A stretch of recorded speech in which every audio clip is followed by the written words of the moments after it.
एकत्रित हुए हैं यहाँ पर 7 जनवरी की पूर्व संध्या पर उन लोगों को श्रद्धांजलि देने के लिए जिन्होंने अपने प्राणों की आहुति देकर हमें इस देश को आजादी दिलाने की प्रथम नींव रखी थी।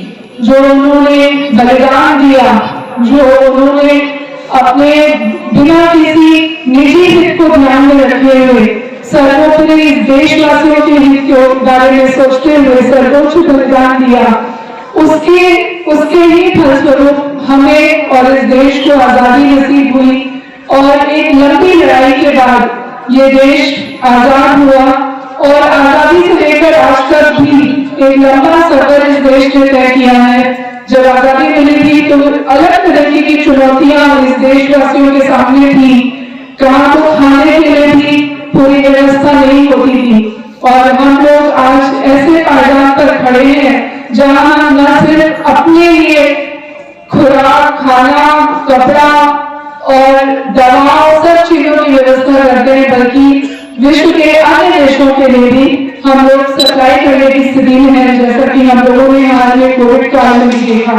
तो इस तरह से ये देशवासियों की मजबूती और दृढ़ संकल्प का नतीजा है जो हम लोगों ने ये सफर तय किया। बहुत सारी सामाजिक बुराइयों को भी हमने पीछे छोड़ा और इन सब के ऊपर विजय पाते हुए हम लोग आज यहाँ खड़े हैं जहाँ पर हम लोगों ने बहुत सारे मुकाम हासिल किए विभिन्न क्षेत्रों में। लेकिन ये भी आज इस अवसर पर हम सबको याद करना होगा कि आने वाले समय के लिए भी हमारे पास अभी रेस्ट करने का समय नहीं है। ये समय नहीं है कि हम आराम करें, बहुत कुछ अभी बाकी है। हम लोगों को ये सुनिश्चित करना होगा कि हमारे देश में, हमारे समाज में कोई भी छूट न जाए पीछे इस विकास की दौड़ में।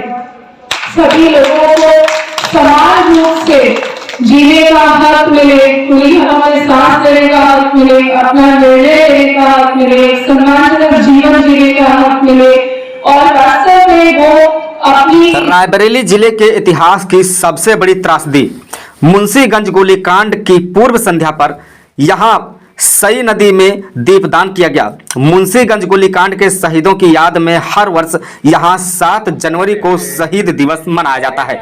यहां 1921 में मुंशीगंज के सई नदी तट पर अंग्रेज अफसर के आदेश से सैकड़ों किसानों को गोलियों से भून डाला गया था।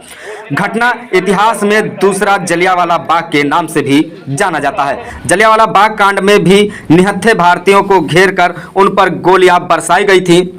जलियांवाला बाग कांड में भारतीयों ने अपनी जान बचाने के लिए कुएं में छलांग लगाई थी, लेकिन बच नहीं सके थे।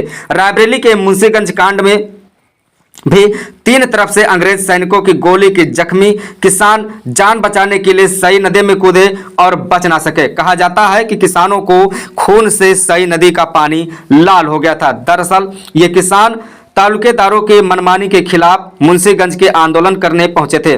किसानों के समर्थन में पूर्व प्रधानमंत्री पंडित जवाहरलाल नेहरू भी यहां आए थे। पंडित जवाहरलाल नेहरू को कांग्रेस अफसरों ने कलेक्ट्रेट परिसर में नजरबंद करके यहां मुंशीगंज में आंदोलनरत किसानों पर गोलियां बरसाई थी, जिसमें सैकड़ों किसान मारे गए थे। इन्हीं किसानों की याद में यहां 7 जनवरी को शहीद दिवस पर मनाया जाता है, जिसकी पूर्व संध्या पर जिलाधिकारी माला श्रीवास्तव ने सई नदी में दीपदान कर उन्हें श्रद्धांजलि दी है। असमानताएं हैं, चाहे वो आर्थिक रूप से हो, चाहे वो सामाजिक रूप से हो, आज भी कहीं ना कहीं देखने को मिलती रहती है।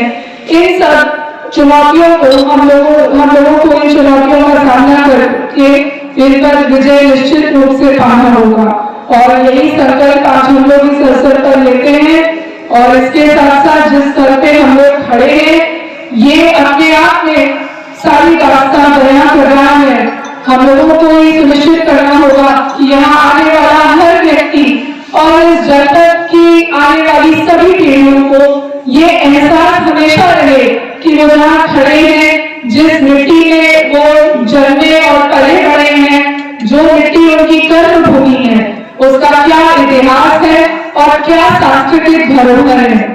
और इन्हीं सांस्कृतिक और ऐतिहासिक धरोहर को हम लोगों ने ये प्लान किया है कि उसे स्थल पर हम इस तरीके से प्रदर्शित करें कि हर किसी के मन में वो एहसास जाग उठे जैसे ही वो इस धरती पर कदम रखे।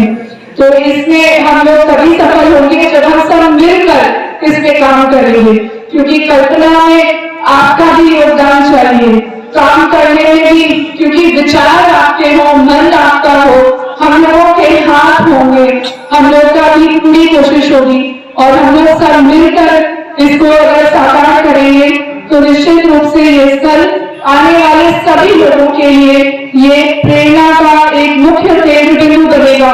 और यहाँ पर आकर मुझे यकीन है कि लोगों को ये एहसास होगा कि उन्हें ये स्थल की जो महत्व है उससे उनको ये परिचय मिलेगा कि जहाँ वो खड़े हैं वो कैसे उनको मिला है, कैसे प्राप्त हुआ है, और इस नाते उनकी ये जिम्मेदारी का भी उन्हें एहसास होगा कि उन्हें आगे आने वाले समय में इस धरोहर को कैसे बचाकर, संजोकर और बेहतर बनाकर आगे आने वाली पीढ़ियों को सौंपना होगा।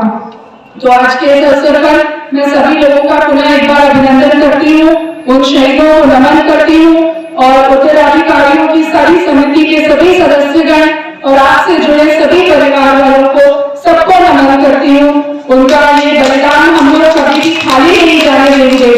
अपनी कैपेसिटी में बेहतर से बेहतर करने की हर कोशिश होगी ताकि इस देश का कोई भी नागरिक ये ना महसूस करे कि उसे समाज में पीछे छोड़ दिया।